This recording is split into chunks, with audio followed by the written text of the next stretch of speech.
Welcome to the Genius Factory. Enjoy the video.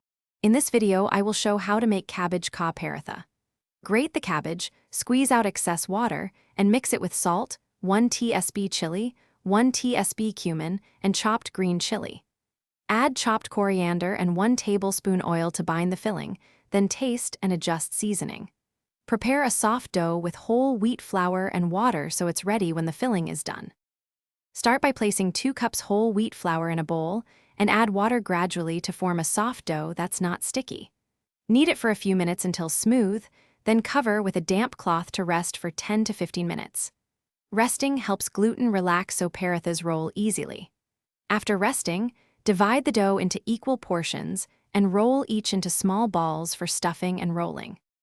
If you're finding this helpful, please subscribe and like to support the channel. It really helps.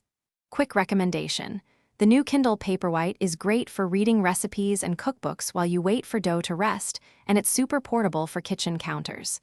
Check the video description for the link and other deals if you want to grab one. Thanks for the support. Now let's get back to the video. Flatten each dough ball into a small disc, place a spoonful of cabbage filling in the center, and bring the edges together to seal completely. Gently press and roll the stuffed ball into a circle about 3 to 4 millimeters thick, using dry flour to prevent sticking. Keep the pressure even so the filling stays intact and the paratha cooks uniformly. Repeat with remaining dough and filling for each paratha. Thanks for watching. If you found this helpful, don't forget to like and subscribe.